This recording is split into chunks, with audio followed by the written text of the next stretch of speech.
Hello, Algebra 2 students, and welcome back to Lesson 3.5. We're going to do the second half of the lesson where we're still talking about zeros, and now we're going to look at how knowing the zeros of a function and knowing what happens at the axis can help us to solve some problems. So here we have a company that sells lamps. Their profit is given by this function, right? We're calling it p of x for a profit function. And here's the polynomial. And this is in hundreds of dollars earned. It's a function of the number of lamps sold. That's what x represents in thousands. So from historical data, they know that their company's profit is modeled by this function. So what do the zeros of the function tell you about the number of lamps that Acme Innovations should produce? So if we're talking about profit, the values of the x-intercepts, what do they represent in reference to profit?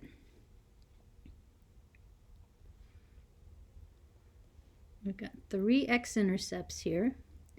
And if you said they represent where the profit is 0, right, or no profit, you're right. Okay, down here there was a negative profit, right? Not good. Over here below the x-axis, these are negative y values, negative profits.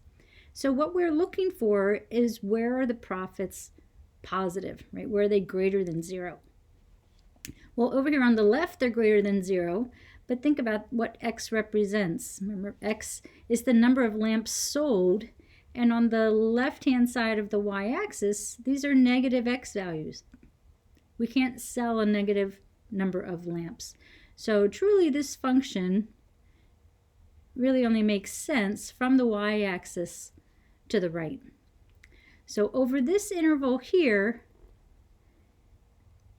right, that section there, that's where we have a profit greater than 0, or basically we have a profit. So it looks like it's best if they sell, that's x equal to 3, 10. And again, this is in thousands. So what do the zeros tell us about the number of lamps they should produce? They should produce anywhere from 3,000, we'll put x in the middle, to 10,000. Anywhere between 3,000 to 10,000, they should have some sort of profit.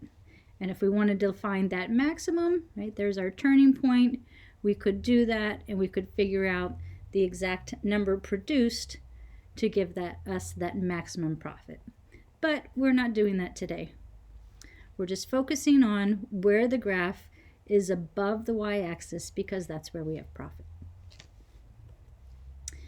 Okay, example 5, what are the solutions of all this, right? So you might be looking at that and say, oh my gosh, look at this big long polynomial. Just like quadratics, now we can say if it's degree 2 or higher, we want to get all terms to one side. And I like to keep my leading term positive. So since this is a 3x cubed and this is only a 2x cubed, I'm going to subtract these terms on the left. Right, so I'm subtracting 2x cubed, I'm subtracting 5x squared, and I'm going to add 3x. So then I do the same thing on this side. And minus 3x, I'm not going to line that up because there's nothing to line it up with. Okay, so all of the left-hand side now is 0. I'm subtracting, so that's x cubed.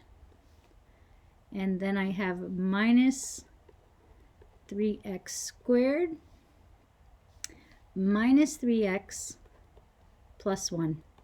Right? Because neither of these terms have like terms. There's nothing to combine them with, so they just stay the same. Okay, so, oh, wait a minute. That's positive. That should be a positive. I have a negative there. That should be a positive 3x squared because we're doing positive 8 minus 5. Okay, so now solutions, right? Again, we want to know what are the x-intercepts, right? What are the values that actually make this polynomial equal 0? So this is where we go to Desmos. So pause the video, enter this function in Desmos or your calculator. If you've been using your calculator, that's great. Enter this polynomial and see where you have an x-intercept, and then come back when you're done. Okay, so let's compare graphs. So here's a picture of my graph, and let's see, my graph is going up by 2's, so I have an x-intercept of -1.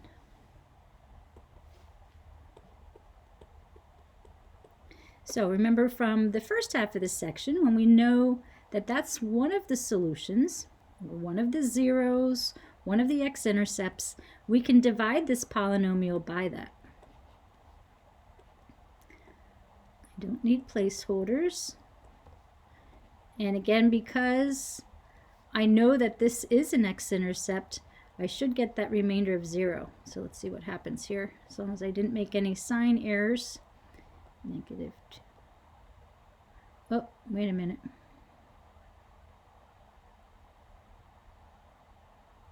I do have a sign error. And see, I just caught it. I was adding the 3x. Maybe you saw that a long time ago. I know you're probably trying to say, Miss Bray, that's a sign error. Okay. But see, this is the nice thing about these problems now is you're going to catch these errors just like I did. Because I know, again, that I should get that remainder of 0. And I was going to get a -5, right? That's not going to give me, and then multiplied, I'm not going to get a remainder of 0, right? Now I will, because I have -1 times +1. There it is. Okay, so my quotient, remember now this is down to a quadratic because we started with the cube. So this is x squared plus 2x plus 1. And this can be factored, which is very nice, right? 1 and 1 gives me 2. So it's x plus 1 times x plus 1. Okay, so let's see what's going to happen here. When I solve these, set the factors equal to 0 and solve, I get x equals -1 as well, right? So what that means is, if this is a solution, or then x plus 1 is the factor, right? It's always opposite of the solution, opposite sign. So that means I have 3 factors of x plus 1. So this polynomial is equal to x plus 1 to the 3rd power. And there's that multiplicity of 3, and here's how it's all going to tie together.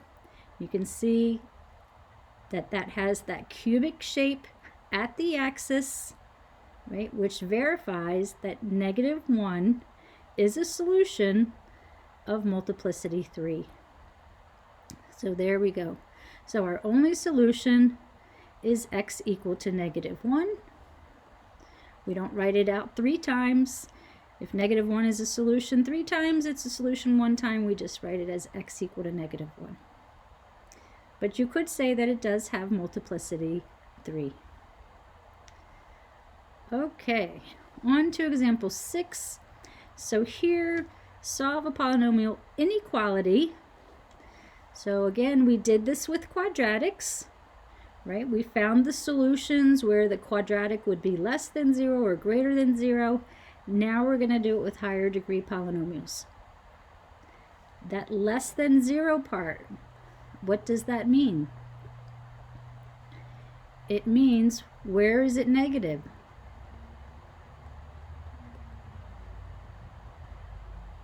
That's a G.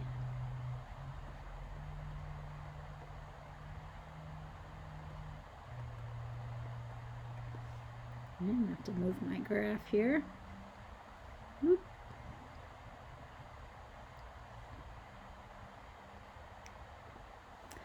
Which it also means, where are the y values negative?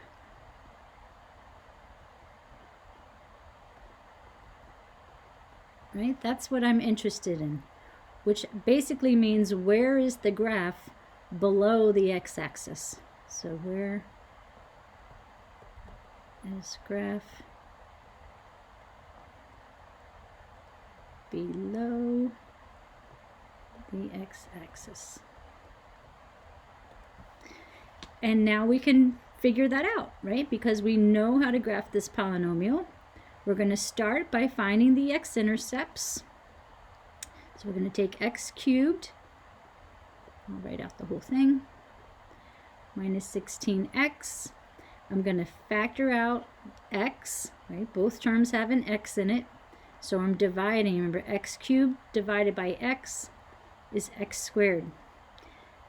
Negative 16x divided by x is minus 16.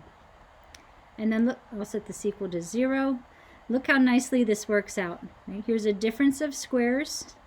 So I have two options. I can either just set this equal to 0 and solve. I have to remember the plus minus if I do that, or I can factor again, which is the safer way to go, because then I will get both solutions. I don't have to remember the plus minus.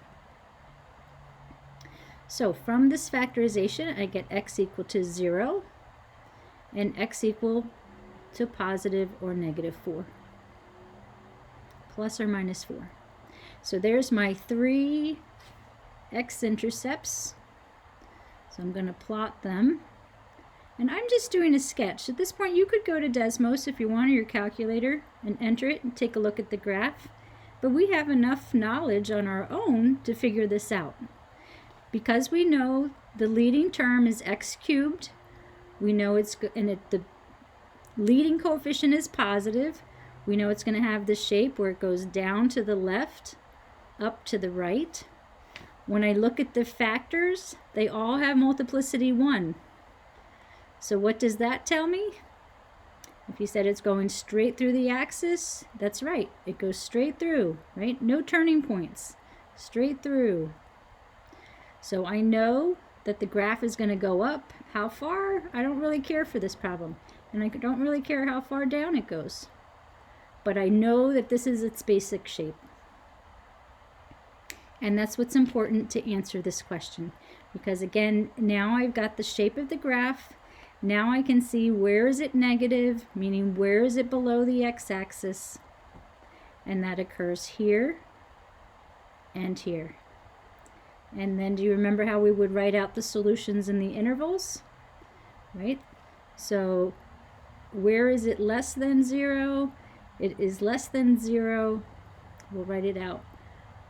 Remember, left to right. So starting from negative infinity all the way to this 0, this is negative 4. Right? Remember, we always do least to greatest. It's also negative over this interval, which starts at 0 and goes to positive 4. So there's our two solutions, or two intervals, solution sets, I should say. But there's our two intervals of where this polynomial is less than 0. And there you go. So a lot of cool stuff we're doing in this section, focusing on the zeros and what they tell us about certain graphs. So for our concept summary, if this is our function, remember when you have multiplicity 2, that means it's going to have a turning point right on the axis. If we have multiplicity 3, it crosses through the axis with that cubic shape. And if it's just multiplicity 1, like this factor here, remember we don't write it, it's understood, it goes straight through, right? It crosses straight through the x-axis. So I hope you enjoyed this lesson. That concludes lesson 3.5. We'll do some more practice in class, and I'll see you then. Have a good day.